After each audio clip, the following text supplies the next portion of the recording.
Mamá, ahora no tienes dónde caerte muerta. Vendí el departamento.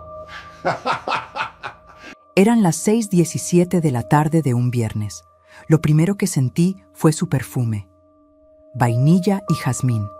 El perfume de Valeria flotando dentro de mi casa, en un departamento donde yo llevaba 3 semanas sin estar.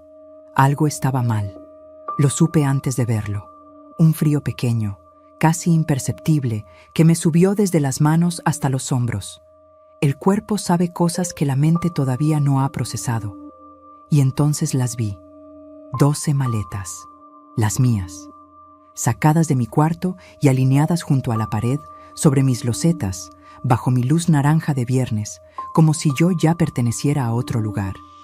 Y entonces la vi a ella, Valeria, parada al fondo del pasillo con los brazos cruzados y una expresión que no le había visto antes. No era enojo, era algo más calculado que el enojo. Era la cara de alguien que lleva meses tomando una decisión y ya no puede volverse atrás. A su lado estaba Rodrigo, su esposo, apoyado en el marco de la puerta con las manos en los bolsillos y una sonrisa pequeña, casi escondida. La sonrisa de alguien que acaba de cobrar una apuesta que tenía mucho tiempo esperando. Sentí el sabor metálico en la boca antes de que ella volviera a hablar. Mamá, teníamos que hacer algo con ese departamento. No podías tenerlo ahí parado toda la vida sin producir nada. Producir nada. 32 años de madrugadas, de abonos quincenales, de cumpleaños sin festejar, de ropa que no compré para que hubiera dinero para la siguiente mensualidad. Todo eso resumido en 2 palabras: producir nada. ¿Para qué usaron el dinero?, le pregunté.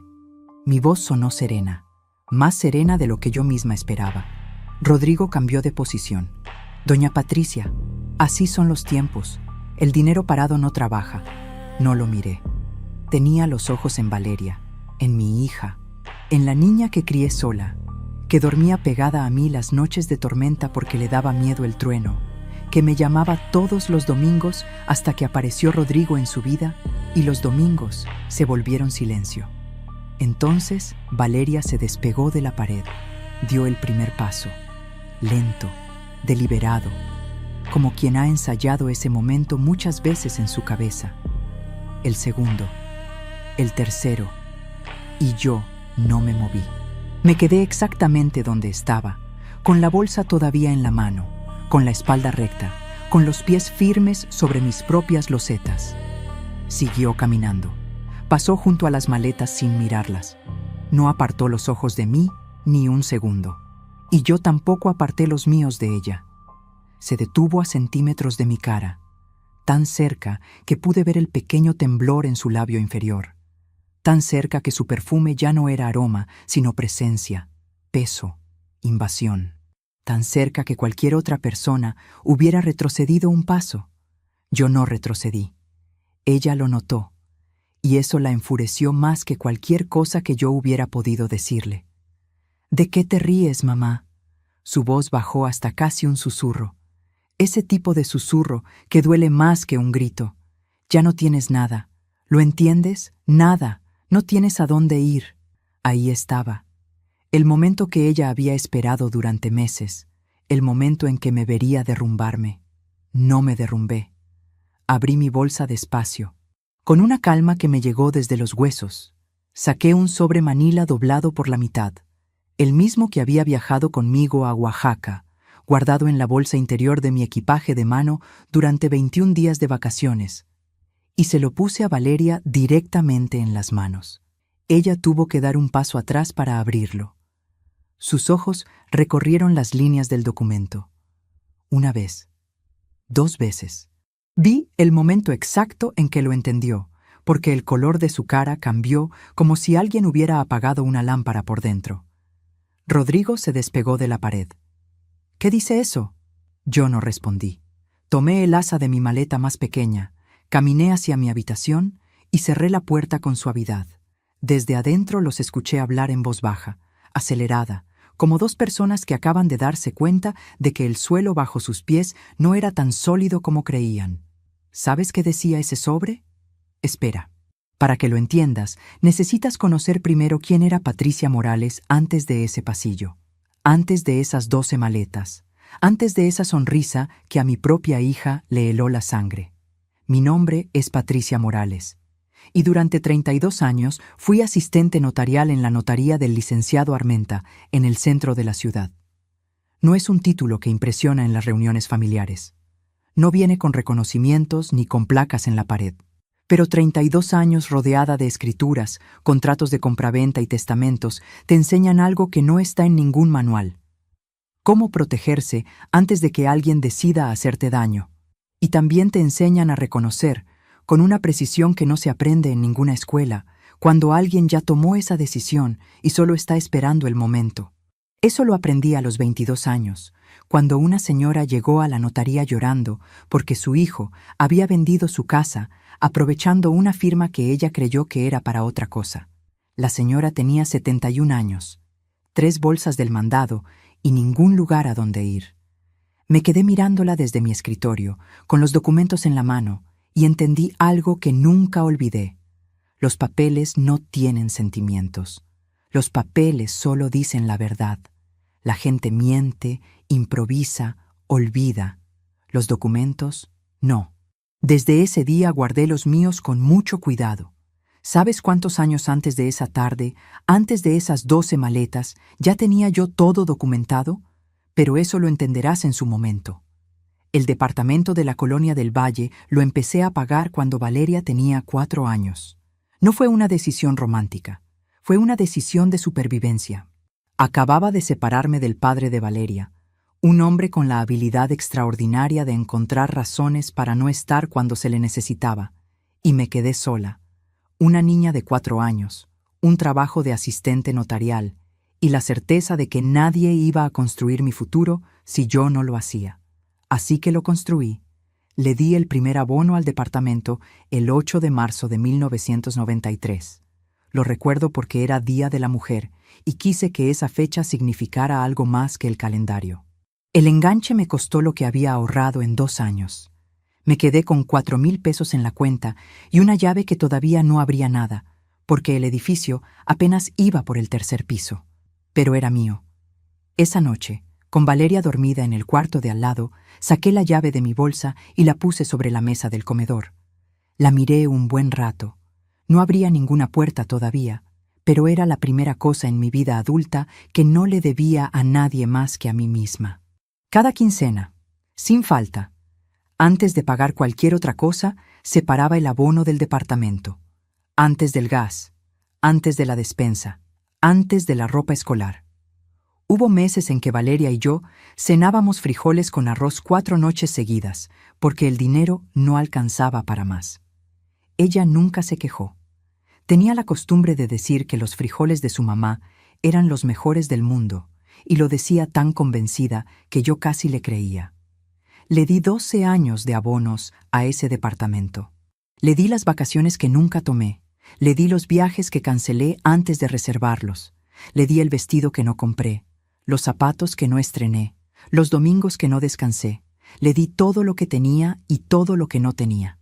Y el 14 de octubre del 2005, el licenciado Armenta me puso en las manos una escritura con mi nombre completo en la línea de propietaria. Patricia Elena Morales Sandoval. Sola, sin ningún otro nombre, sin ninguna otra firma. Lloré en el carro 2 horas seguidas. No de tristeza, de alivio, porque por primera vez en 12 años tenía algo en este mundo que nadie podía quitarme. O eso creí. Valeria creció en ese departamento desde los 16 años. Era una niña brillante, cariñosa, con la risa fácil y la costumbre de canturrear mientras hacía la tarea. Los domingos desayunábamos juntas sin falta, huevos con epazote, café con leche y 2 horas hablando de todo y de nada. Esos domingos eran mi religión. Hay una imagen que nunca me ha abandonado. Valeria con la taza entre las 2 manos, los codos apoyados en la mesa, contándome algo con los ojos brillantes, como si cada historia suya fuera la más importante del mundo. Y para mí lo era. Cuando se fue a la universidad, el departamento se quedó en silencio de una manera que dolía. Pero los domingos seguían. Me llamaba desde su dormitorio a las 10 de la mañana, con la voz todavía adormilada, y me contaba su semana entera mientras yo preparaba el café. Así estuvimos por años, las dos. Un equipo pequeño, pero nuestro. Y entonces apareció Rodrigo. No voy a decir que lo odié desde el principio. Eso sería mentira. Era atractivo, hablaba con seguridad, trajo flores la primera vez que vino a cenar y le ayudó a Valeria a lavar los platos sin que nadie se lo pidiera. Yo pensé, qué hombre tan considerado. Pero hay detalles que uno ve y decide no ver porque quiere que todo esté bien. La primera cena que tuvimos juntos, Rodrigo tomó uno de mis platos, lo giró en la mano, lo estudió un momento y dijo con una sonrisa tranquila, ¿estos son de Valeria? Le respondí que no, que eran míos, que los había comprado hacía 15 años. Rodrigo asintió despacio. Ah, sí, se nota. Valeria rió. Yo también reí, para no hacer incómodo el momento. Pero guardé ese comentario en algún lugar de la memoria. 32 años de notaría te enseñan que los detalles pequeños son los que más importan. Que la gente muestra lo que es antes de que ella misma lo sepa. Después vinieron más. Y yo seguí eligiendo no verlos. 6 meses después de conocer a Rodrigo, Valeria empezó a cancelar los domingos. Mamá, es que tenemos planes. Mamá, quedamos con la familia de Rodrigo. Mamá, Rodrigo dice que es importante mantener sus tradiciones, las tradiciones de Rodrigo, no las nuestras. Un domingo de noviembre, Valeria me llamó para avisarme que no vendría ese fin de semana. Rodrigo había organizado un viaje sorpresa. Es muy romántico, mamá, ¿no te parece? El teléfono quedó en silencio un momento. Luego colgué. Me quedé sentada en la cocina con el café preparado para las 2 y 2 tazas sobre la mesa. Las vacié en el lavabo. No tiré la cafetera. La guardé en el cajón de abajo, como quien guarda algo que todavía no está listo para soltar. Seguí esperando que las cosas mejoraran. No mejoraron. Y hay algo que sucedió ese mismo diciembre, algo que yo no descubriría sino hasta mucho después, que cambió el rumbo de todo, algo que Rodrigo y Valeria nunca supieron que yo terminaría sabiendo. Pero antes de contarte eso, necesito que sepas lo que pasó la noche en que Rodrigo me pidió, por primera vez, que pusiera el departamento a nombre de Valeria. Era un miércoles de mayo, año y medio después de que empezaran a salir. Habían venido a cenar, y cuando ya estábamos con el café en la mesa, Rodrigo lo mencionó como quien comenta el precio de las tortillas. Doña Patricia, ¿usted ha pensado en poner el departamento a nombre de Valeria? Es una gestión sencilla, fiscalmente también conviene, y así ya queda todo en orden para el futuro. Lo dijo con esa seguridad suya, como quien ya sabe la respuesta antes de hacer la pregunta. Puse mi taza en el plato despacio, lo miré a los ojos, sonreí. Lo voy a pensar, le dije. Esa noche, cuando ya se habían ido, abrí el cajón donde guardaba las copias de la escritura y las revisé una por una. Al día siguiente, en la notaría, le pedí al licenciado Armenta un favor que él entendió sin que yo tuviera que explicarle demasiado. Un favor que en ese momento me pareció solo una precaución. Un trámite pequeño. Ese trámite pequeño, 4 años después, lo cambiaría todo. 4 meses más tarde, Rodrigo volvió a sacar el tema durante otra cena. ¿Ya lo pensó, doña Patricia? Esta vez Valeria también lo miraba desde el otro lado de la mesa, esperando. Y en sus ojos había algo que no reconocí de inmediato. No era la mirada de una hija que quiere a su mamá. Era una mirada diferente, más ansiosa, como quien espera noticias de un trámite que lleva tiempo pendiente. Algo se movió dentro de mí. ¿Saben qué?, les dije. Tienen razón. Esta semana hablo con el licenciado Armenta. Valeria me abrazó con una emoción que me conmovió. Rodrigo asintió con esa sonrisa tranquila, y yo pensé, tal vez me equivoqué con él, tal vez son solo buenas intenciones, tal vez solo quieren que todo esté en orden. Esa semana fui a ver al licenciado Armenta, pero no para lo que ellos esperaban. El licenciado Armenta me escuchó sin interrumpirme. Era un hombre de 70 años con el cabello completamente blanco y la costumbre de juntar las manos sobre el escritorio cuando estaba pensando en serio. Lo había visto hacer ese gesto miles de veces en 32 años. significaba que estaba procesando algo importante. Y yo sabía leerlo mejor que a cualquier documento. Cuando juntaba las manos, ya tenía una opinión formada. Solo estaba eligiendo las palabras. Le conté sobre Rodrigo. Le conté sobre el pedido de la escritura. Le conté sobre la mirada de Valeria esa noche en la cena. Esa mirada que no era de hija, sino de alguien esperando el resultado de una gestión pendiente. El licenciado Armenta juntó las manos. «Patricia», me dijo despacio, «¿tú quieres transferir ese inmueble voluntariamente o te están presionando?» No respondí de inmediato. Miré por la ventana. Afuera pasaba la vida normal de un miércoles por la mañana. Gente en la calle, puestos de comida, el sonido del tráfico mezclado con el olor a café y tortillas recién hechas que entraba desde la ventana entreabierta. Una vida normal. Un miércoles normal.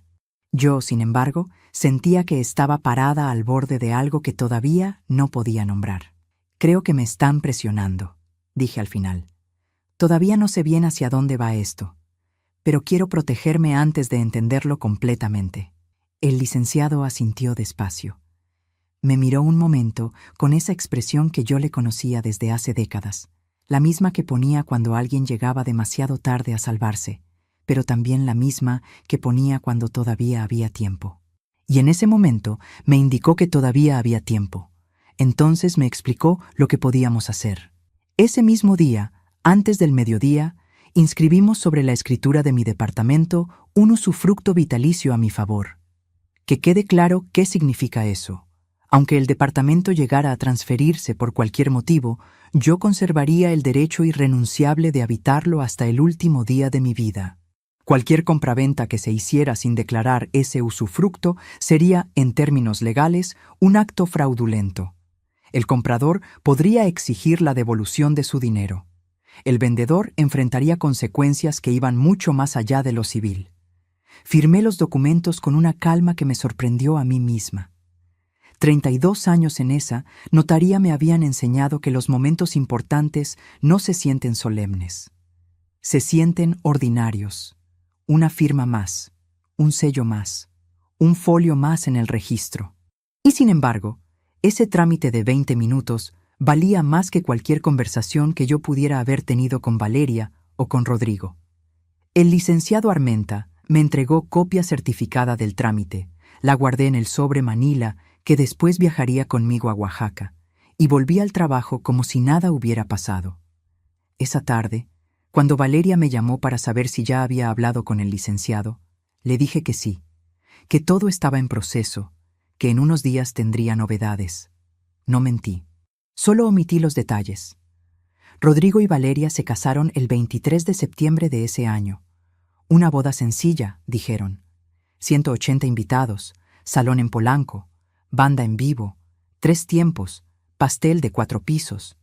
Para mí, sencillo es una palabra que describe otra cosa.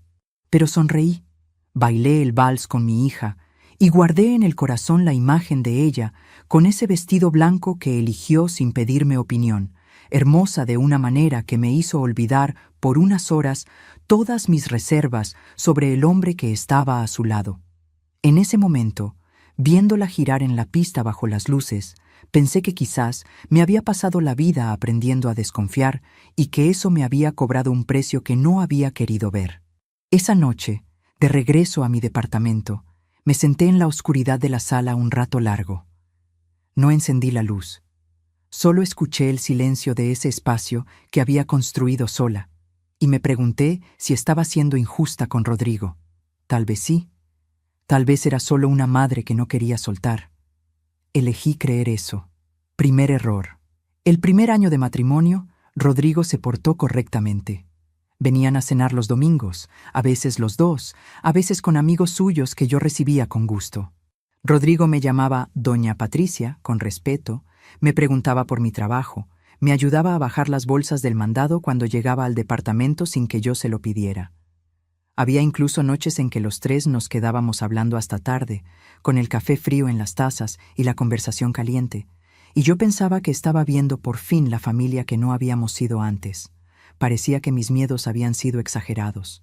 Entonces, el 14 de febrero del siguiente año, Valeria me llamó emocionada. Mamá, Rodrigo me regaló un viaje a Europa, 2 semanas, París, Roma, Barcelona. Su voz era la de la niña de los domingos, esa voz que yo guardaba en algún lugar del pecho para los días difíciles. ¿Puedes creerlo? Es el regalo más bonito que me han dado en la vida. Me alegré, lo juro, me alegré de verdad. ¿Y el dinero? Pregunté, porque soy su madre y no puedo evitarlo. Rodrigo tiene sus ahorros, mamá. No te preocupes. No pregunté más. 3 semanas después, Valeria me llamó de nuevo. Esta vez su voz era diferente. Mamá, ¿me puedes prestar 20,000 pesos? Es que el viaje salió más caro de lo esperado y quedamos con el saldo de la tarjeta un poco apretado. Primero el viaje, después la deuda. Me tomé unos segundos antes de responder. No porque dudara en ayudar a mi hija.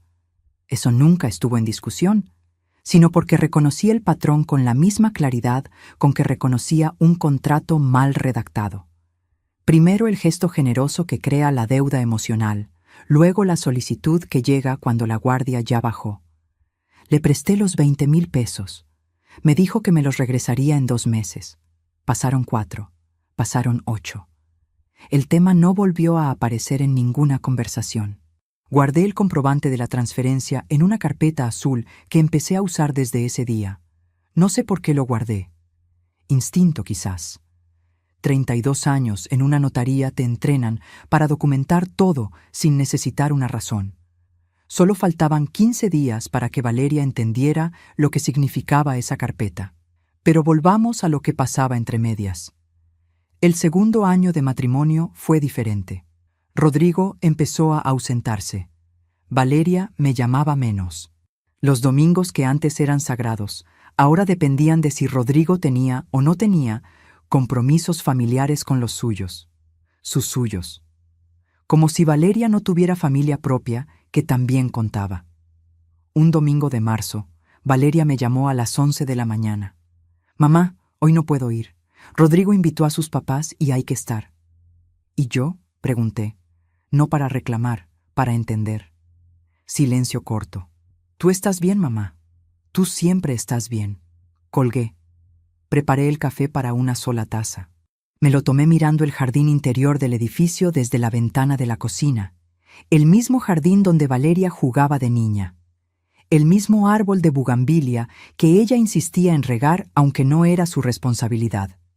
Sentí algo que no era tristeza exactamente, era algo más quieto, más hondo.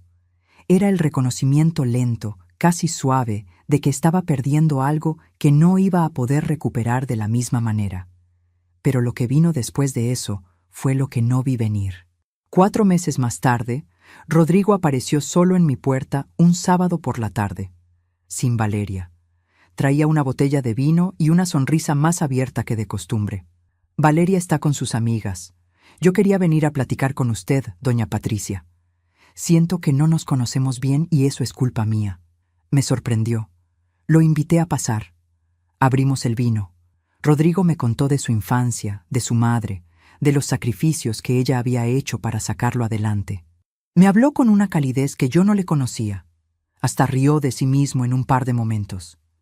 Era encantador de una manera que exigía esfuerzo no creerle, y yo estaba cansada de hacer ese esfuerzo. Salió de mi casa 3 horas después, y yo me quedé pensando que tal vez había cometido el error de juzgarlo demasiado rápido.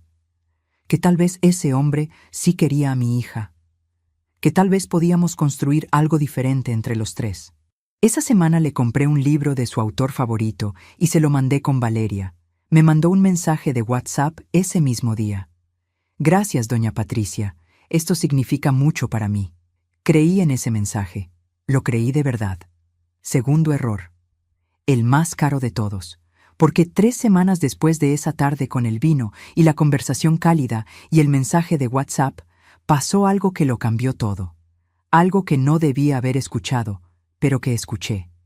Y que no debía haber olvidado, pero que intenté olvidar. Valeria había dejado una videollamada abierta por accidente. Yo estaba del otro lado, esperando que alguien contestara cuando escuché las voces. La voz de Rodrigo, nítida. Para cuando ella se dé cuenta, ya no habrá nada que hacer, Solo tienes que mantenerla contenta un poco más. Y la voz de Valeria. Un silencio. Y luego, sí, nada más. Colgué sin decir nada. Me quedé sentada en la silla de mi escritorio con el teléfono todavía en la mano. La pantalla tardó 30 segundos en apagarse. Los conté, uno por uno, con una calma que me asustó a mí misma. 30 segundos en los que no pensé en nada y lo pensé todo al mismo tiempo. En el vino del sábado, en el mensaje de WhatsApp, en la botella de su autor favorito que yo había pagado con mi quincena, en cada momento en que elegí creer porque quería que fuera cierto. Y entonces, en vez de llamar de vuelta, en vez de confrontar, en vez de hacer lo que cualquier persona hubiera hecho en ese momento, abrí el cajón de mi escritorio, saqué la carpeta azul y guardé la fecha exacta de lo que acababa de escuchar. 17 de agosto, las 4:22 de la tarde. No sé bien por qué lo anoté. 32 años documentando vidas ajenas, supongo, te convierte en alguien que anota lo que importa antes de entender del todo por qué importa. Así que lo anoté y lo guardé. Y cerré la carpeta con la misma calma con que cerré cualquier expediente en esos 32 años. ¿Sabes cuántas páginas tenía esa carpeta para cuando llegué a Oaxaca? A veces, quienes más nos hacen daño son precisamente los que más esfuerzo hicieron por ganarse nuestra confianza. ¿A ti también te ha pasado? ¿Alguna vez confiaste en alguien que después resultó ser muy diferente a lo que te mostró? Cuéntamelo en los comentarios. Quiero leer tu historia. Necesito saber que no fui la única en pasar por esto.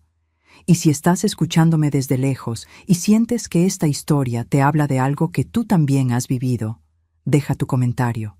Cada palabra que escribes me ayuda a saber que vale la pena seguir contando. Pero volvamos a Rodrigo.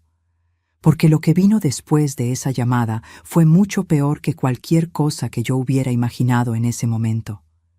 Decidí no decir nada. Y sé que eso puede sorprenderte. Puede que estés pensando, Patricia, ¿por qué no confrontaste a tu hija en ese momento? ¿Por qué no llamaste de vuelta y le preguntaste qué significaba eso? Lo pensé durante toda esa noche. Me fui a la cama y no dormí hasta las 3:14 de la madrugada, mirando el techo de mi cuarto, con la voz de Rodrigo repitiéndose en la cabeza. Para cuando ella se dé cuenta, ya no habrá nada que hacer. Solo tienes que mantenerla contenta un poco más. Esa frase me daba vueltas, no por lo que decía, sino por lo que no decía, por los espacios en blanco que yo no podía llenar todavía. ¿Qué era lo que iban a hacer? ¿Cuándo? ¿Hasta dónde llegaba el plan? ¿Cuánto tiempo llevaban hablando de mí de esa manera, con esa calma, como si fuera un asunto de logística? Confrontarlos en ese momento significaba mostrar mis cartas demasiado pronto. Significaba darles la oportunidad de ajustar el plan, de borrar pistas, de actuar más despacio y con más cuidado. 32 años en una notaría me habían enseñado que quien mueve primero sin información suficiente, pierde. Que la paciencia no es debilidad. Que esperar con los ojos abiertos es la forma más inteligente de prepararse para lo que viene. No. Si iba a actuar, tenía que saber exactamente qué era lo que estaban planeando. Así que guardé silencio y observé. Los siguientes 3 meses fueron los más extraños de mi vida. Por fuera, todo seguía igual. Valeria me llamaba, Rodrigo me saludaba con respeto, venían a cenar de vez en cuando. Yo seguía siendo la misma doña Patricia de siempre, atenta, servicial, con la mesa puesta y el café listo. Pero yo los miraba diferente. Ya no buscaba señales de cariño, buscaba señales del plan, y las encontré. La primera fue sutil. Una tarde de octubre, Valeria me preguntó si yo tenía pensado hacer algo diferente con el departamento. Lo dijo mientras lavaba los platos después de la cena, de espaldas a mí, con una casualidad demasiado estudiada. El agua corría, el estropajo raspaba el fondo de la cazuela, y su voz salió en el mismo tono con que se comenta el clima. ¿A qué te refieres?, pregunté. No sé, mamá. Si en algún momento quisieras venderlo o rentarlo para tener un ingreso extra, ya estás en edad de descansar. En edad de descansar. Tenía 58 años. Seguía trabajando. Seguía cargando mi propio mandado. Seguía subiendo las escaleras cuando el elevador fallaba, pero según Valeria, ya estaba en edad de descansar. Me pregunté cuántas veces habría ensayado esa frase con Rodrigo antes de decírmela. Me pregunté si él estaba en la sala, escuchando, esperando mi respuesta. No respondí nada. Guardé ese momento en la carpeta azul de mi memoria junto con todos los demás. 2 semanas después, encontré la segunda señal. Estaba buscando un documento en la computadora de la sala, una que Valeria usaba cuando venía, y sin querer abrí una carpeta que no debía abrir. No lo hice con intención, fue un clic equivocado. Pero lo que vi me heló las manos. Era un correo borrador, sin enviar, dirigido a una agencia inmobiliaria. Describía mi departamento, metros cuadrados, número de recámaras, ubicación, condiciones generales. Con una precisión que no viene de haber visitado el lugar una vez, venía de haberlo medido, de haberlo pensado, de haberlo imaginado como propio durante mucho tiempo. Al pie del correo, una línea que decía: la propietaria no estará disponible para visitas hasta marzo. Confirmaremos fecha de apertura del proceso. Marzo. Me levanté de la silla, fui a la cocina, me serví un vaso de agua, bebí despacio. La propietaria. Así me llamaban en ese correo. No mi mamá, no doña Patricia, la propietaria, como si yo fuera un obstáculo administrativo en un proceso que ya estaba en marcha. Mis manos no temblaban. Eso me sorprendió. Pensé que iban a temblar. No temblaron. Regresé a la computadora, volví a dejar todo como estaba y fui a mi cuarto a buscar la carpeta azul. Para entonces ya tenía 16 documentos guardados. El comprobante del préstamo de los 20,000 pesos. Las fechas de los domingos cancelados, anotadas en un cuaderno pequeño. La nota del 17 de agosto con la frase que escuché por accidente. Y ahora, la descripción del departamento en ese borrador. 16 pruebas de algo que todavía no tenía nombre completo, pero que yo ya reconocía con la misma claridad con que reconocía un contrato mal redactado. Por lo que faltaba, no por lo que decía. 17 documentos a partir de ese día. Y seguí guardando. Lo que vino en noviembre fue lo que más me costó sostener en silencio. Rodrigo y Valeria habían organizado una cena en casa de los papás de Rodrigo. Una reunión familiar, dijeron, para celebrar algo que nunca me quedó del todo claro. Una cena en su casa, familiar, solo los más cercanos. Me invitaron 3 días antes, casi como un aviso, no como una invitación real. Pero fui, porque soy la madre de Valeria y eso no cambia aunque me traten como una visita de segunda. Llegué puntual. Traía un regalo envuelto con cuidado, un rebozo de seda que había comprado especialmente, de esos que tardan semanas en llegar porque los hacen a mano en Oaxaca. No era barato, pero lo elegí con cariño, pensando en doña Esperanza, pensando en hacer las cosas bien, en ser la persona que intenta, aunque el intento no lo vea nadie. La sala estaba llena de flores, arreglos grandes, de floristería cara, de esas flores que huelen demasiado fuerte y cuestan demasiado para durar solo 3 días. Había una barra de bebidas, meseros de uniforme, música en vivo desde el jardín. Una cena familiar, habían dicho. Me pregunté si la familia de Rodrigo usaba siempre esa palabra para describir cosas que costaban lo que a mí me costaba 2 meses de abonos. Rodrigo me recibió en la puerta con esa sonrisa tranquila. Doña Patricia, gracias por venir. No me preguntó si quería algo de tomar. No me presentó con nadie. Me señaló una silla en la esquina de la sala y dijo: ahí puede estar cómoda. La esquina. Busqué a Valeria con los ojos.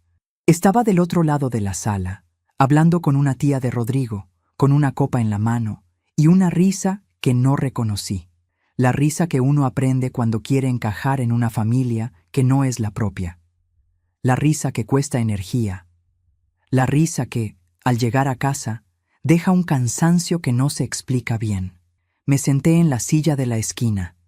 Estuve ahí 2 horas. Nadie me preguntó mi nombre. Nadie se sentó a mi lado.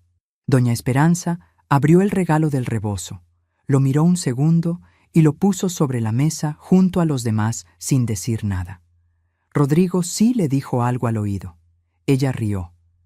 Después vi que el rebozo terminó sobre el respaldo de una silla, olvidado entre los abrigos de los invitados. Un rebozo tejido a mano, semanas de trabajo de alguna mujer en Oaxaca, abandonado como papel de envoltura. Valeria se acercó una sola vez durante toda la noche. Me trajo un plato. ¿Estás bien, mamá? La miré. Tenía una sonrisa tensa, de las que se sostienen con esfuerzo. La sonrisa de alguien que quiere que todo parezca normal. La sonrisa que yo misma había usado muchas veces en mi vida, cuando el precio de la paz era fingirnos bien. Estoy perfectamente, le dije, y era verdad. Porque lo que ella veía como abandono, yo lo estaba convirtiendo en información. Me fui a las 10 de la noche. Me despedí de doña Esperanza con un beso en la mejilla. Me despedí de Rodrigo con una inclinación de cabeza. Ninguno de los dos me acompañó hasta la puerta. Salí al estacionamiento sola, como había llegado, como había hecho casi todo en mi vida. Entré a mi coche y puse las manos sobre el volante. Solo cuando cerré las puertas, solo cuando el sonido de la música quedó apagado por el vidrio, solo entonces dejé que los ojos se me llenaran. Apenas un momento, 30 segundos, no más. El tiempo suficiente para sentir todo lo que me había negado a sentir adentro. No lloraba por la silla de la esquina. No lloraba por el rebozo olvidado. Lloraba porque reconocía ese tipo de noche. El tipo de noche en que una entiende que el lugar que creyó tener en la vida de alguien ya no existe, y que lleva tiempo sin existir, y que ella fue la última en saberlo. Después saqué el cuaderno de la bolsa y anoté la fecha, la hora y lo que había pasado. Doña Esperanza recibió flores por valor de 12,000 pesos esa noche. Meseros, barra, música en vivo.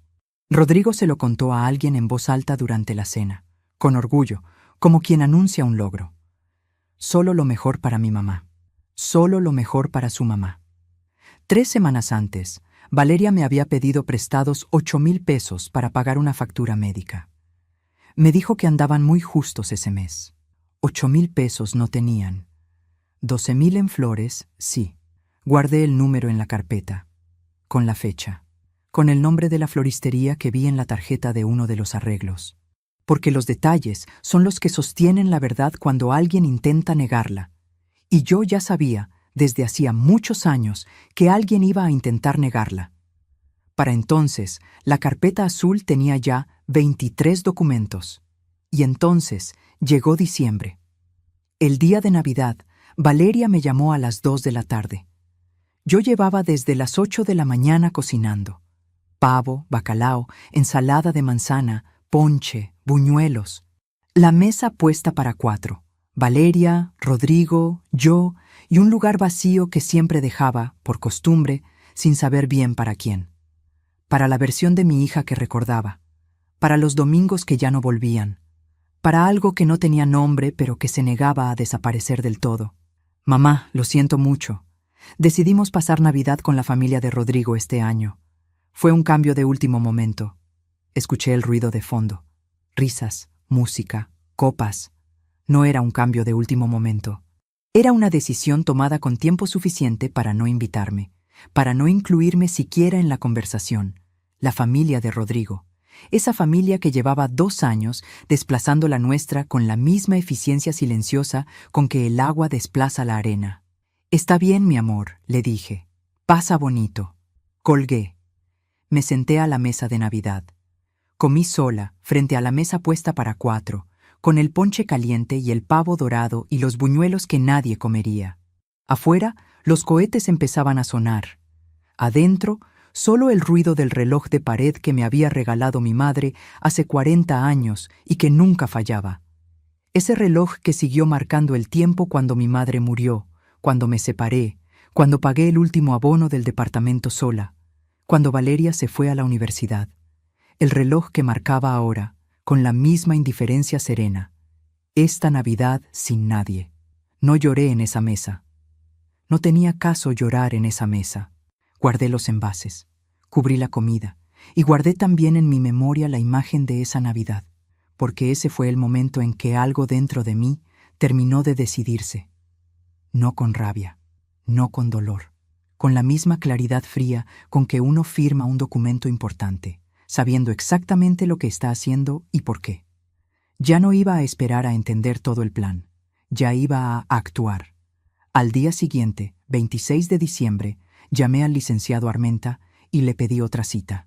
Pero lo que él me reveló en esa cita fue algo que yo no había calculado, algo que hacía que todo fuera mucho más urgente de lo que creía. El licenciado Armenta me recibió el 27 de diciembre a las 10:15 de la mañana. Su oficina olía igual que siempre: papel viejo, café negro y ese barniz de madera que nunca cambia sin importar cuántos años pasen. Me senté frente a su escritorio, puse la bolsa sobre las rodillas y esperé. Él me miraba con esa expresión que yo conocía bien. La expresión de alguien que tiene información difícil y está buscando la forma correcta de decirla. En 32 años, esa expresión nunca me había traído buenas noticias. Juntó las manos. Patricia, hace 3 días recibí una consulta de un colega. Me pidió información sobre un inmueble en la Colonia del Valle. Hizo una pausa. Era tu departamento. Lo miré sin decir nada. Alguien ya solicitó en el registro público una constancia de libertad de gravámenes. Eso solo se hace por una razón. Hay un comprador interesado y está verificando que la propiedad esté limpia antes de cerrar el trato. El reloj de pared de su oficina marcó las 10:17. Lo escuché claramente. 2 golpes secos en el silencio. Me pregunté cuántas conversaciones difíciles habría marcado ese reloj en esa oficina. ¿Cuántas personas habían escuchado esos 2 golpes mientras recibían noticias que cambiaban el rumbo de algo? ¿Cuándo se hizo la solicitud?, pregunté. El 19 de diciembre. El 19 de diciembre. 4 días antes de Navidad. El mismo día en que Valeria me llamó para decirme que pasarían las fiestas con la familia de Rodrigo. El mismo día en que comí sola frente a la mesa puesta para 4. No fue un cambio de planes de último momento. Fue una operación ejecutada con precisión. Mientras yo preparaba el pavo y ponía la mesa y esperaba una llamada que nunca llegó a tiempo, ellos estaban cerrando los detalles con un comprador. Cada gesto de ese día tomó un significado diferente. La llamada a las 2 de la tarde, el ruido de fondo, las risas, las copas, no celebraban Navidad, celebraban otra cosa. El licenciado Armenta siguió hablando. Me explicó que el usufructo vitalicio que habíamos inscrito meses atrás aparecía en el registro, visible para cualquiera que hiciera la consulta. Eso significaba que el comprador ya sabía, o sabría muy pronto, que la propiedad tenía esa carga. Y si Rodrigo y Valeria habían decidido continuar con la venta sin informarle al comprador sobre el usufructo, estaban cometiendo fraude. ¿Y si ya le informaron al comprador?, pregunté. Entonces el comprador aceptó comprar algo que no puede habitar mientras tú vivas, lo cual es muy inusual y muy sospechoso. Guardé silencio un momento.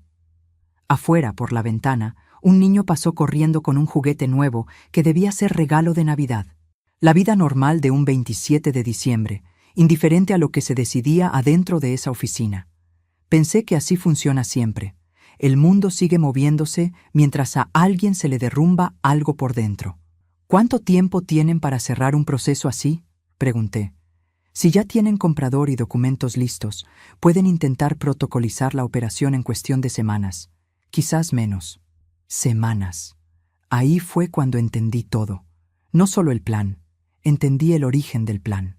Rebobiné mentalmente y encontré el momento exacto que no había sabido leer cuando ocurrió. 3 meses atrás, en septiembre, Valeria me había llamado con una idea que presentó como un regalo. Mamá, mereces unas vacaciones de verdad. Llevas años sin salir. Hay un paquete muy bonito a Oaxaca, todo incluido, 21 días. Yo te lo pago, es mi regalo de cumpleaños atrasado. Me había negado en un primer momento. Me pareció excesivo, pero Valeria insistió con una dulzura que yo no le escuchaba desde hacía tiempo. Esa dulzura que había extrañado durante meses y que en ese momento tomé como señal de que algo entre nosotras estaba mejorando. Rodrigo también lo mencionó en la siguiente cena como quien apoya una idea razonable. Doña Patricia, hágale caso a Valeria. El descanso es importante a su edad. A su edad. Terminé aceptando. Me convencí de que merecía ese descanso, de que era una señal de que las cosas estaban cambiando. Me convencí de exactamente lo que ellos necesitaban que yo creyera. Las vacaciones a Oaxaca eran para el 27 de enero. 21 días. Los días exactos que necesitaban para cerrar la operación sin que yo estuviera presente para interferir. Me habían regalado mis propias vacaciones para sacarme del camino. Sentí algo extraño en ese momento. No era rabia, era algo más frío que la rabia. Una claridad absoluta, como cuando los ojos se adaptan a la oscuridad y de repente todo tiene contornos nítidos. Como cuando uno lleva tiempo mirando un documento sin entenderlo y de pronto, en una sola lectura, todo encaja. Eso sentí. No el golpe del engaño, la arquitectura completa del engaño.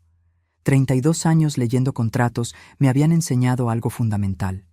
El error más grande que comete quien actúa de mala fe es subestimar a quien tiene enfrente. Me levanté de la silla. «Licenciado», le dije, «voy a tomar esas vacaciones». Él me miró sorprendido. «Voy a ir a Oaxaca, voy a dejarlos actuar, y cuando regrese voy a tener todo lo que necesito para que esto no quede así». El licenciado Armenta me estudió un momento con esos ojos de 70 años, acostumbrados a ver todo tipo de decisiones cruzar esa oficina. Luego asintió lentamente, sin cuestionarme, sin pedirme que lo pensara mejor, porque en 32 años él también me había aprendido a leer. «Entonces necesitas llevar algo contigo». Abrió el cajón inferior de su escritorio y sacó un sobre manila. Copia certificada del usufructo. Copia de la escritura original. Y esto, sacó una hoja adicional.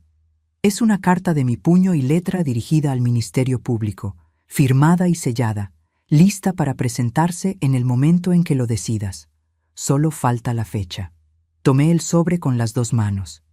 Era liviano, apenas unos gramos de papel, y sin embargo sentí su peso como si contuviera algo mucho más denso que documentos. 32 años de trabajo honesto, 12 años de abonos quincenales, una firma en una escritura que ponía mi nombre completo en la línea de propietaria. Todo eso cabía en ese sobre. «Que disfrute Oaxaca, Patricia», me dijo el licenciado con una media sonrisa. Solo faltaban 5 días para que saliera mi vuelo. Pasé esos 5 días con una calma que sorprendería a cualquiera que supiera lo que yo sabía. Limpié el departamento. Regué las plantas, pagué los servicios del mes siguiente, doblé la ropa con cuidado, la misma ropa de siempre, la de una mujer que se va de vacaciones y no de la que libra la batalla más importante de su vida. Hice una lista del mandado pendiente y la dejé sobre la barra de la cocina, como si fuera a regresar de una semana normal y no de la semana más importante de los últimos años. Valeria me llamó el 30 de diciembre para desearme feliz año nuevo. Su voz sonó aliviada, casi demasiado, como quien suelta un peso que llevaba tiempo cargando. Le dije que estaba emocionada por el viaje, que era exactamente lo que necesitaba, que qué detalle tan bonito de su parte. Cada palabra que dije era verdad, solo que no la verdad que ella creía escuchar. Colgué, abrí la carpeta azul, guardé el sobre del licenciado Armenta adentro, cerré la carpeta. La puse dentro de la bolsa interior del equipaje de mano. Ahí viajó durante 21 días. Mientras yo caminaba por los mercados de Oaxaca y comía tlayudas y veía los colores del atardecer sobre Monte Albán y dormía con el sonido de las campanas de las iglesias a lo lejos, mi carpeta azul descansaba en la maleta de mano en la habitación del hotel. Intacta, esperando. Como yo misma había aprendido a esperar a lo largo de toda esa historia, sin hacer ruido, sin mostrar las cartas, con la certeza de que el momento correcto llega si uno no lo fuerza. Y en ese tiempo, mientras yo estaba afuera, Rodrigo y Valeria ejecutaron su plan. Encontré en los servicios de mensajería, 2 semanas después, cuando ya estaba de regreso, la confirmación de lo que el licenciado Armenta me había anticipado.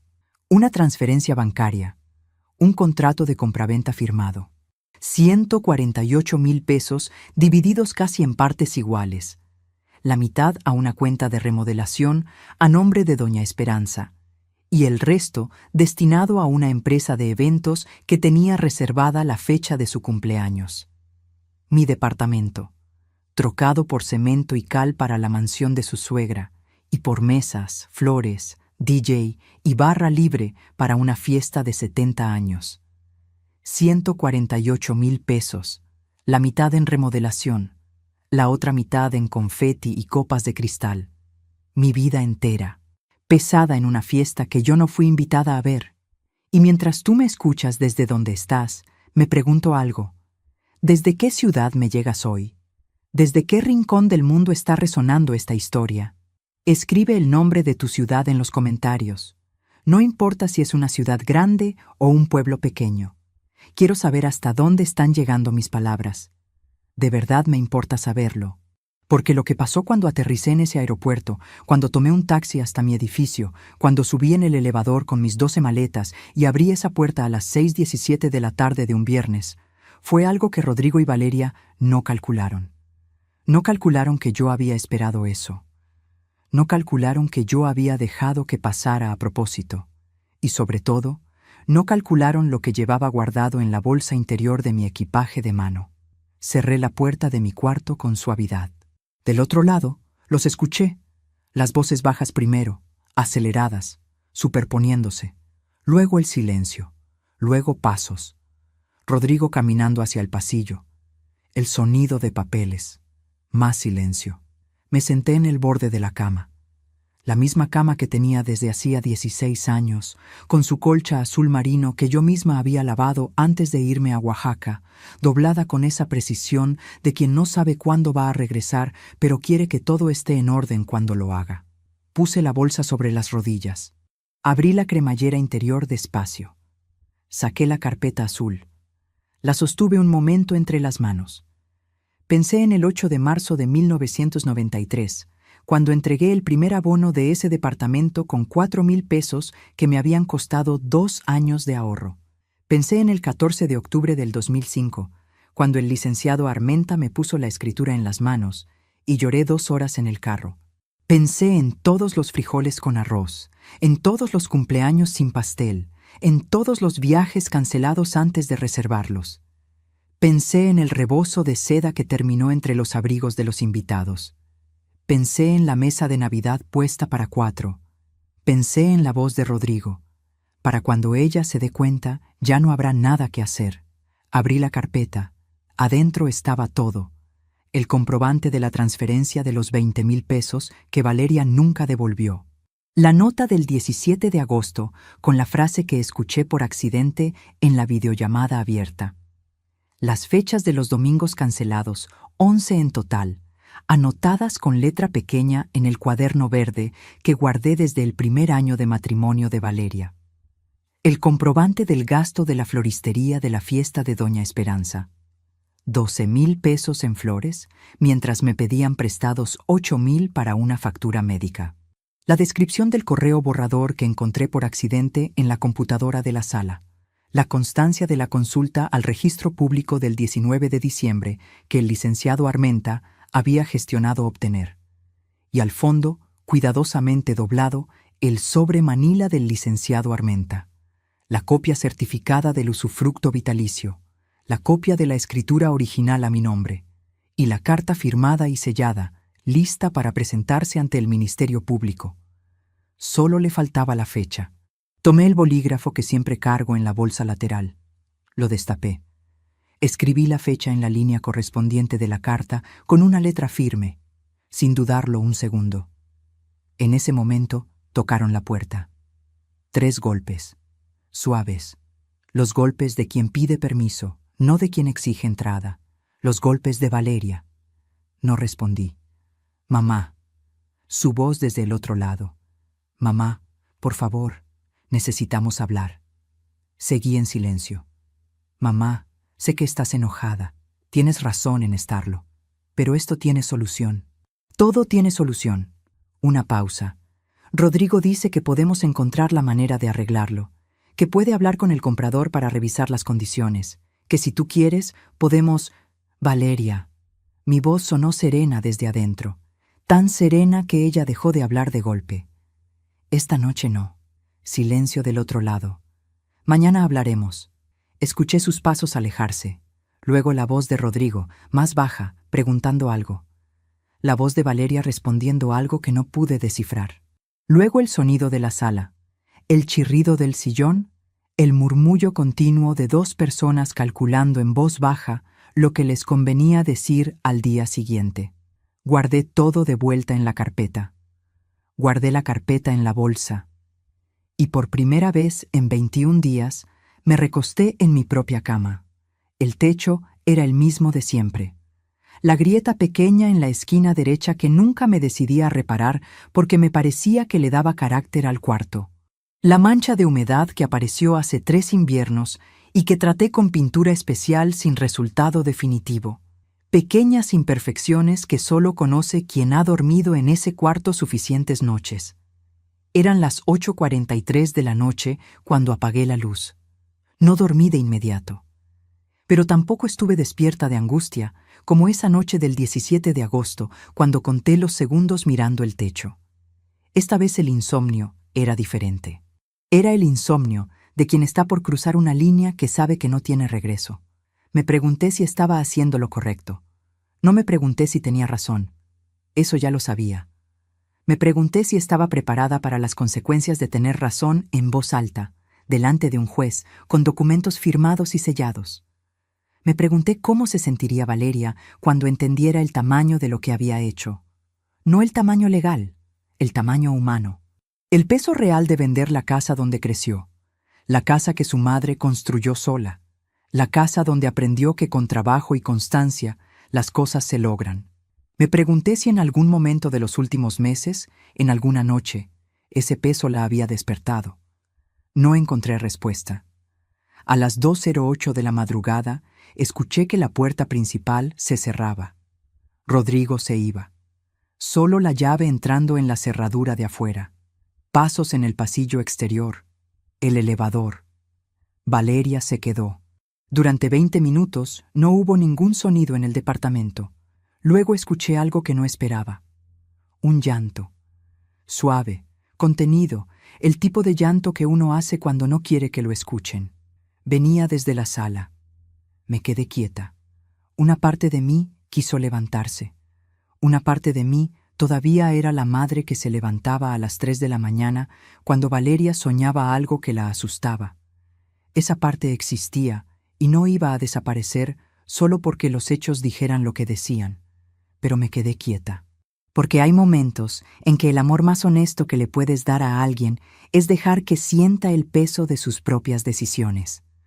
A las 7:15 de la mañana del día siguiente, me levanté, me vestí, me lavé la cara y preparé café. Un solo café.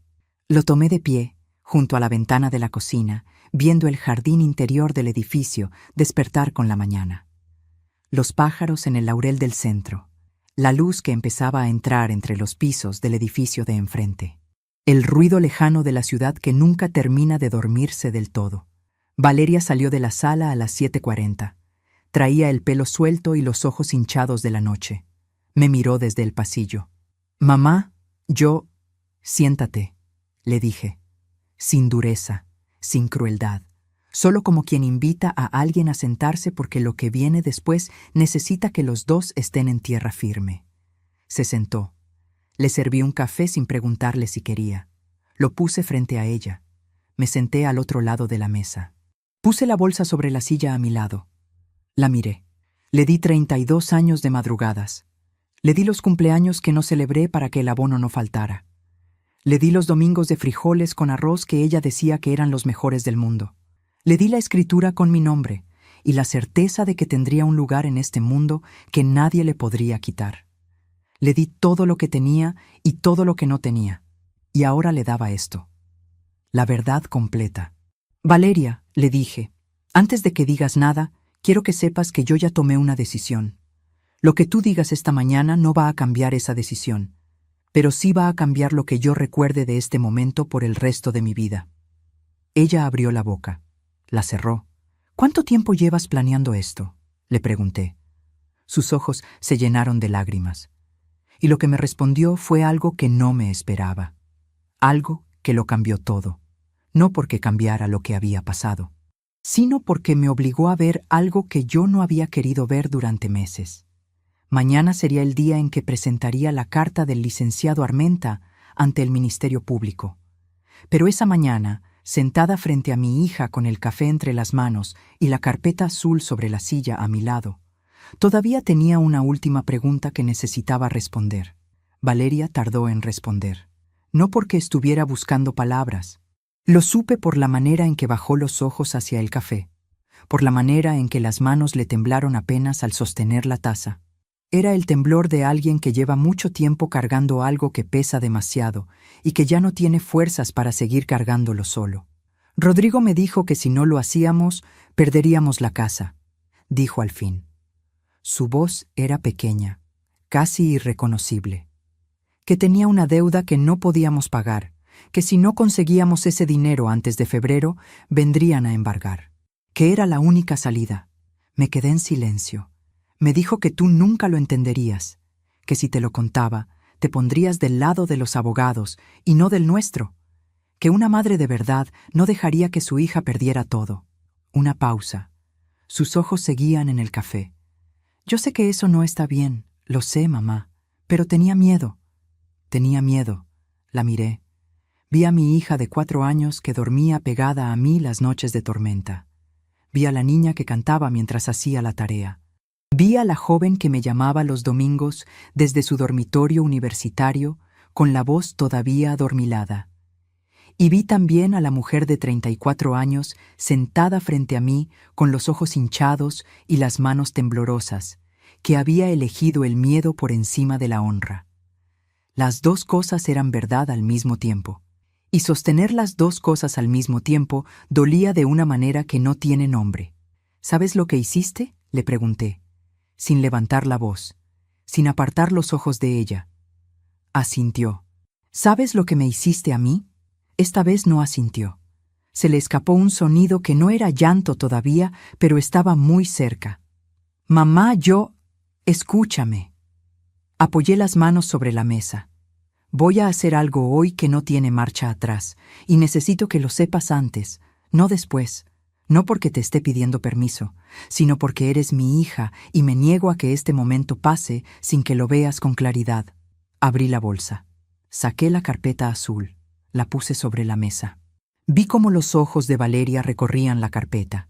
El color azul, el grosor, los años de documentos acumulados. ¿Qué es eso?, preguntó. Es todo, le respondí. Abrí la carpeta. Saqué el primer documento y lo puse frente a ella. La copia certificada del usufructo vitalicio, con fecha de inscripción y sello del registro público. Lo dejé reposar sobre la mesa, como quien pone una carta sobre el tapete, y ya no necesita esconder nada más. Valeria lo leyó. Sus ojos se movieron de derecha a izquierda, lentos, procesando. Vi el momento exacto en que llegó a la cláusula que decía que cualquier compraventa realizada sin declarar el usufructo constituía un acto fraudulento perseguible penalmente. El color le cambió en la cara. Mamá, su voz era un hilo. El comprador que Rodrigo encontró, dije con calma, pagó por algo que no puede usar mientras yo viva. Eso lo convierte a él en víctima de un fraude. Y a los dos, a Rodrigo y a ti, en responsables de ese fraude. Pero nosotros no sabíamos del usufructo, Valeria. La miré. El usufructo está inscrito en el registro público desde hace años. Cualquier operación de compraventa requiere revisar ese registro. El notario que protocolizó la venta tenía obligación de señalarlo. Si no lo hizo, también tiene responsabilidad. Pero eso no los libra a ustedes. Silencio. Afuera, en el jardín del edificio, escuché el agua de la fuente que siempre había sido el sonido de fondo de mis mañanas en ese departamento. El gorjeo del agua sobre la piedra. Constante, indiferente, el mismo sonido de todos los días, sin importar lo que pasara adentro. Valeria tenía los ojos fijos en el documento. ¿Qué vas a hacer?, preguntó. Saqué el segundo documento, la carta del licenciado Armenta, firmada, sellada, con la fecha que yo misma había escrito la noche anterior. La puse frente a ella. Valeria la leyó, Y entonces sí lloró. Sin contención esta vez, sin intentar disimularlo. Un llanto que venía de un lugar muy hondo, de ese lugar donde uno guarda las cosas que sabe que hizo mal y no sabe cómo deshacer. Yo no lloré. No porque no sintiera nada. Sentía todo. El peso de esa mesa, el olor del café que se enfriaba, la textura de la carpeta azul bajo mis dedos, el sonido del agua afuera y del llanto adentro. Sentía todo con una claridad que duele precisamente porque es demasiado nítida. Pero no había tiempo para llorar todavía. A las 9:22 de la mañana sonó el timbre del departamento. Rodrigo. Valeria levantó la vista hacia mí. En sus ojos había algo nuevo. Ya no era solo miedo. Era algo parecido a la vergüenza. Me levanté. Fui hacia la puerta. La abrí. Rodrigo estaba en el umbral con una expresión que no le había visto antes. No la sonrisa tranquila de siempre. No la seguridad estudiada de quien cree que siempre lleva ventaja. Era una expresión tensa, con la mandíbula apretada y los ojos que buscaban algo en mi cara antes de decidir cómo entrar. Doña Patricia. Su voz sonó más seria de lo habitual. Creo que tenemos que hablar los tres. Me hice a un lado para dejarlo pasar. Entró al departamento como quien entra a territorio que ya no reconoce del todo. Caminó hacia la cocina. Vio a Valeria con los ojos rojos y la carpeta azul sobre la mesa y los documentos extendidos. Se detuvo. ¿Qué es todo eso? No respondí. Me senté de nuevo en mi lugar. Puse las manos sobre la mesa. Lo miré. Rodrigo tomó la silla del otro extremo. Se sentó despacio. Recogió el primer documento, el del usufructo, y lo leyó. Vi cómo la tensión en su mandíbula aumentaba línea por línea. Lo dejó sobre la mesa. Esto no cambia nada, dijo. La venta ya está hecha. Los documentos están firmados. El dinero ya se usó. Lo sé, respondí. Entonces, Rodrigo. Lo interrumpí con una calma que llenó toda la cocina. Lee el segundo documento. Lo miró. Tomó la carta del licenciado Armenta. La leyó. La primera vez rápido, como quien espera encontrar algo que lo tranquilice. La segunda vez despacio, porque no encontró nada que lo tranquilizara. La puso sobre la mesa con un cuidado que delataba exactamente cuánto lo había afectado. Esto es una amenaza, dijo. Su voz tenía ahora un filo que yo nunca le había escuchado. Directo, sin la suavidad de los años anteriores. No, le respondí, es una notificación. Si presentas eso, arruinas a tu propia hija. Lo miré sin parpadear.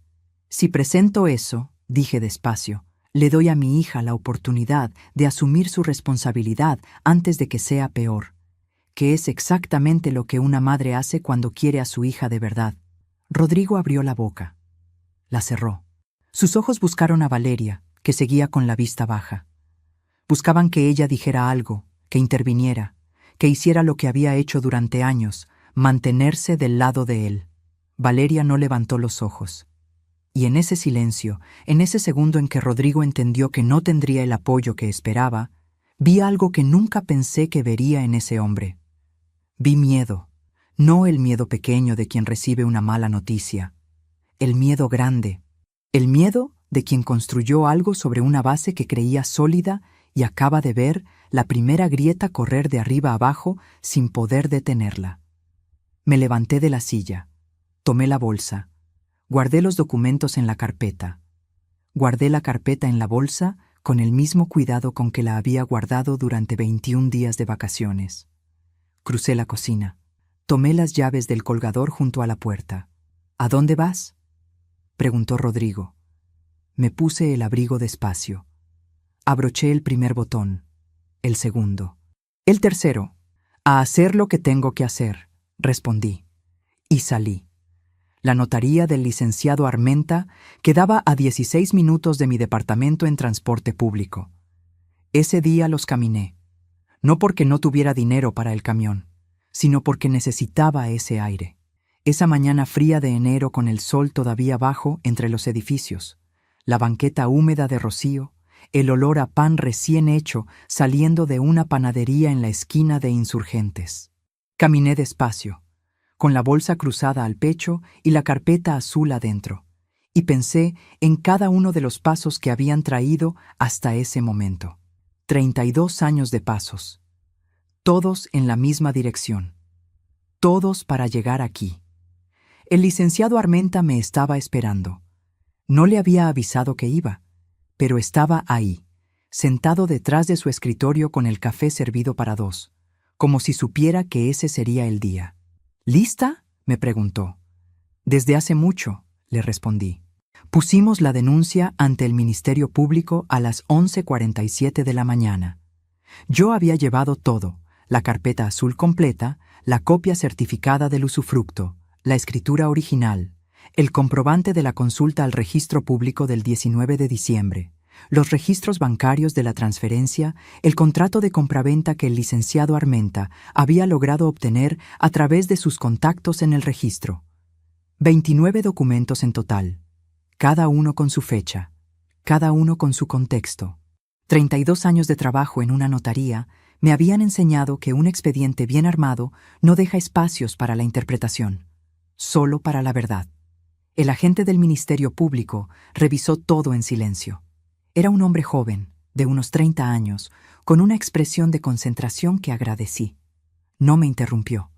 No me hizo preguntas innecesarias. Cuando terminó de leer, me miró. «Señora Morales», dijo, «esto está muy bien documentado». 32 años en una notaría, le respondí. Asintió, y comenzó a redactar. Lo que vino después se movió con una velocidad que yo no esperaba. El licenciado Armenta me había explicado que los casos de fraude inmobiliario con documentación sólida se procesan con más agilidad que otros, porque no hay ambigüedad sobre los hechos. Y tenía razón. 48 horas después de presentada la denuncia, el comprador fue notificado. Su nombre era el señor Fuentes, un hombre de 52 años que había comprado mi departamento creyendo que la transacción era limpia. Cuando el Ministerio Público lo contactó y le explicó la situación, la reacción fue inmediata. Exigió la nulidad de la venta y la devolución íntegra de su dinero. 148,000 pesos, completos, con intereses, y entonces salió a la luz lo que Rodrigo había escondido durante todo ese tiempo. La deuda que supuestamente justificaba vender mi departamento no era una deuda doméstica. No era una hipoteca atrasada ni facturas acumuladas. Era una deuda con un prestamista privado, contraída 18 meses atrás, a una tasa de interés que había crecido de manera exponencial. Para cuando Rodrigo le contó a Valeria que estaban en peligro de perderlo todo, el monto real de la deuda era de 230,000 pesos. Con el dinero de mi departamento solo alcanzaba para cubrir una parte. Rodrigo había calculado que con eso tendría tiempo suficiente para renegociar el resto, que el comprador tardaría meses en descubrir el usufructo, si es que lo descubría, que para entonces el dinero ya estaría fuera de su alcance. No calculó la carpeta azul. La investigación también reveló algo más. Algo que el licenciado Armenta me presentó en persona, en su oficina, 3 días después de presentada la denuncia, con las manos juntas sobre el escritorio y esa expresión que yo ya conocía tan bien. El notario que había protocolizado la venta conocía la existencia del usufructo. Estaba en el registro. Era imposible que no lo hubiera visto. Pero había protocolizado la venta de todos modos, omitiendo esa información en el contrato. El licenciado Armenta creía que había un acuerdo entre ese notario y Rodrigo, y que ese acuerdo tenía un precio. Lo que comenzó como una denuncia por fraude inmobiliario se convirtió en una investigación con 3 implicados: Rodrigo, Valeria y el notario que había facilitado la operación. Esa tarde, cuando llegué a mi departamento, encontré a Valeria sentada en el pasillo exterior con una bolsa pequeña a sus pies. No había llave. Rodrigo se la había llevado. Me miró desde el piso con unos ojos que yo no sabía si eran de mi hija o de una desconocida que tenía su misma cara. Abrí la puerta.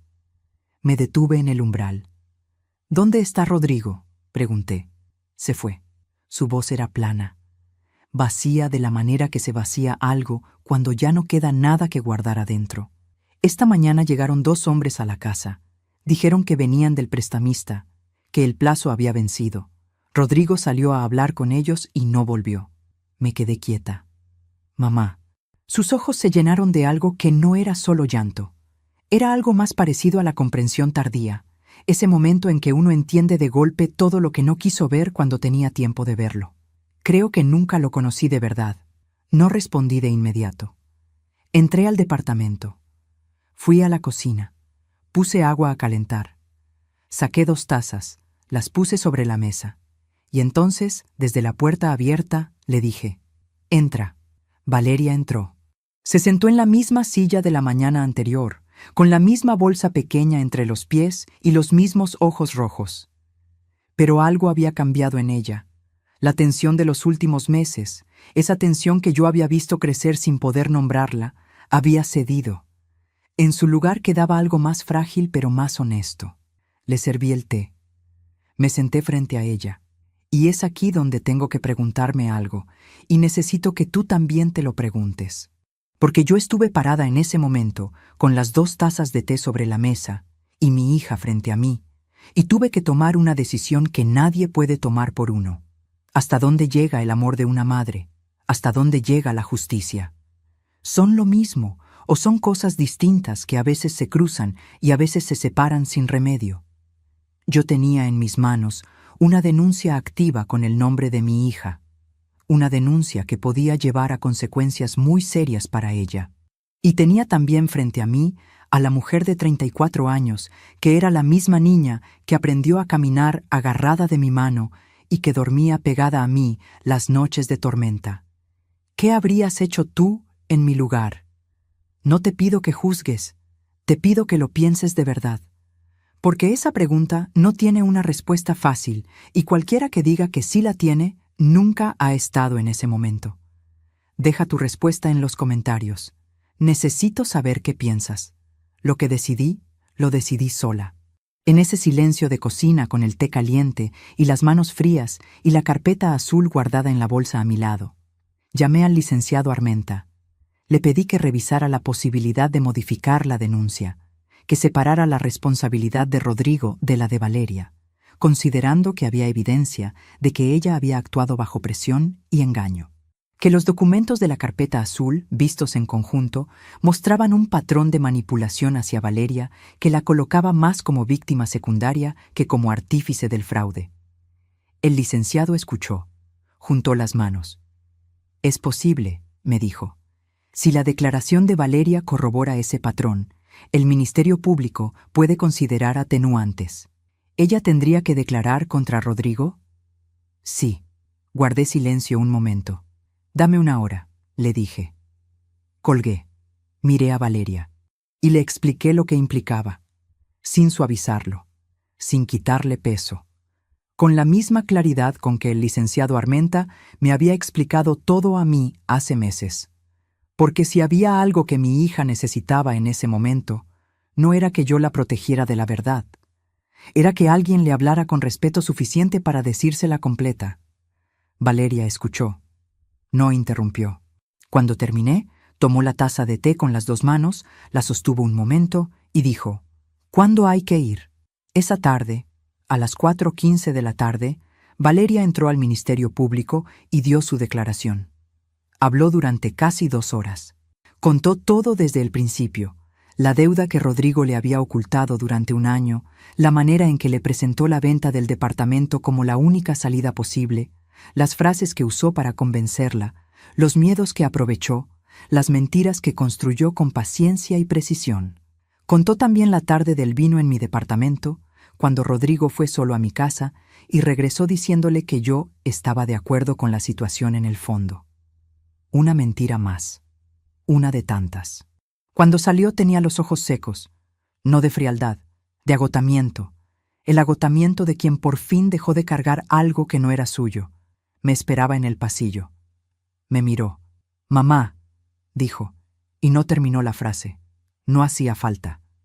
La abracé, no porque todo estuviera resuelto, no porque el daño no existiera. Lo abracé porque era mi hija y porque el amor no desaparece solo porque duela, y porque hay abrazos que no son perdón todavía, pero son el primer paso en esa dirección. Rodrigo fue detenido 4 días después. No voy a recrearme en eso.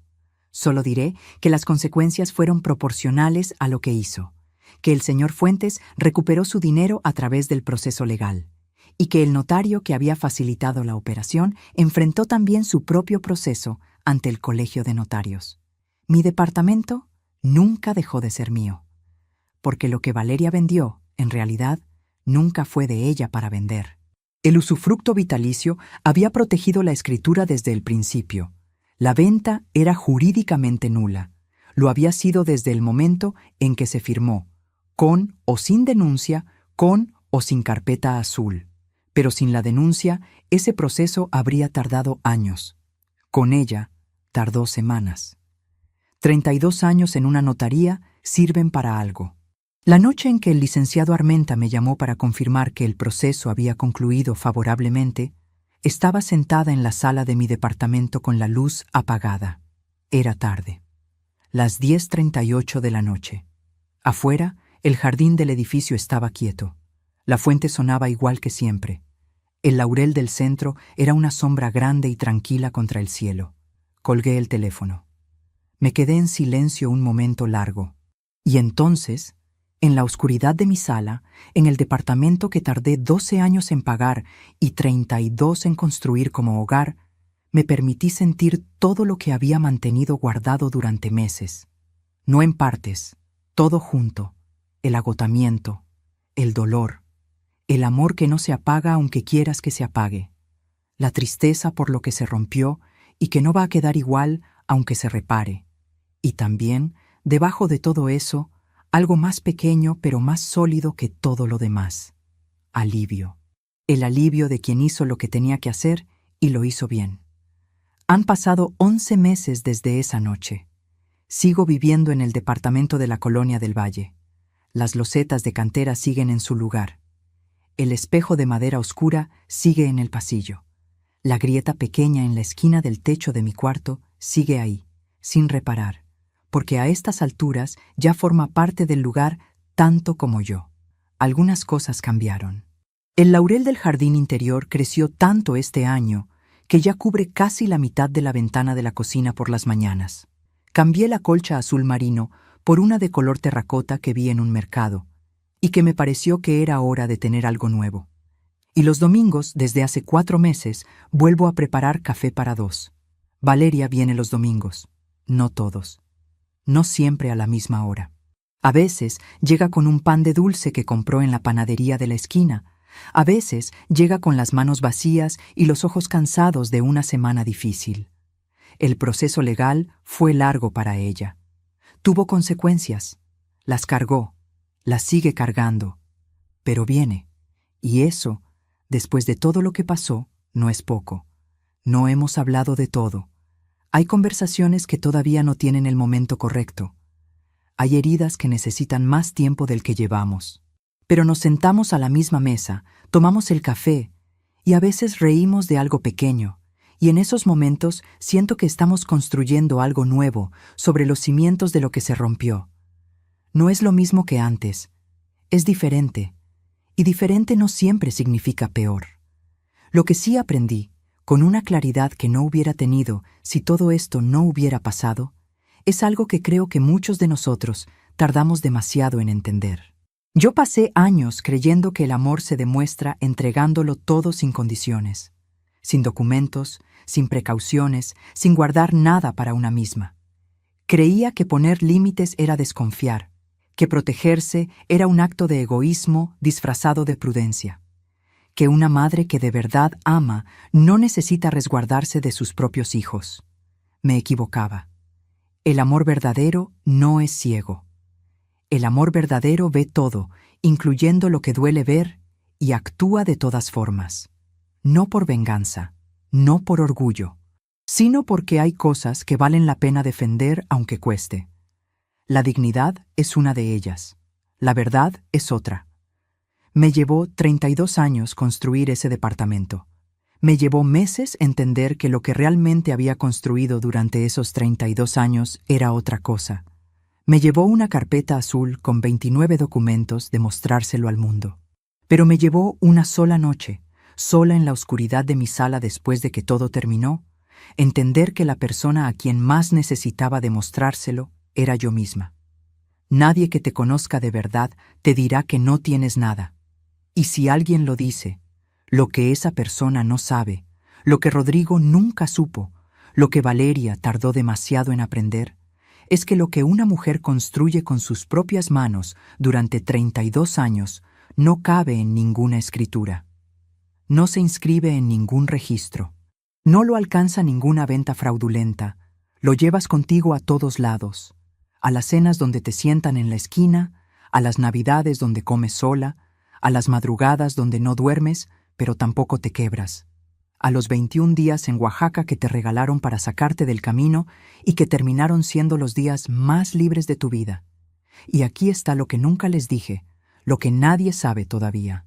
Esos 21 días en Oaxaca, los días que Rodrigo y Valeria habían calculado como el tiempo necesario para ejecutar su plan mientras yo estaba fuera, esos días se convirtieron en algo que ellos no pudieron calcular.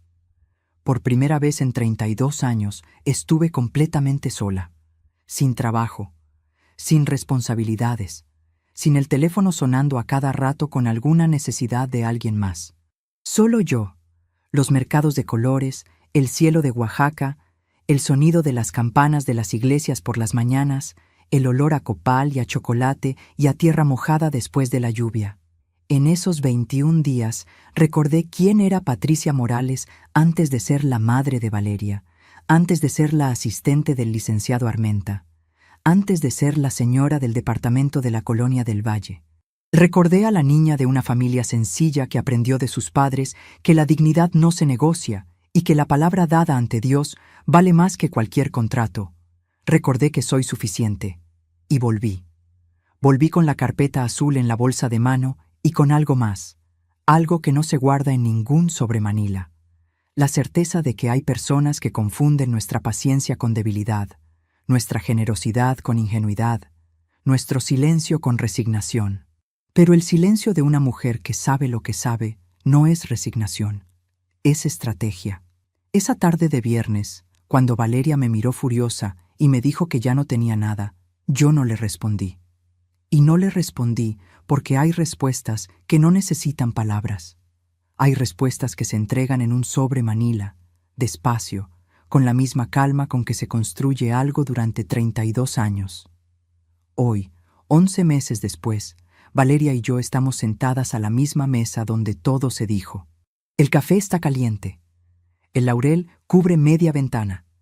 El reloj de mi madre sigue marcando el tiempo con esa constancia que tienen las cosas que duran de verdad. Valeria levanta la vista de su taza y me mira. «Mamá», dice, con una voz que reconozco, la voz de los domingos de antes. «Gracias por no rendirte».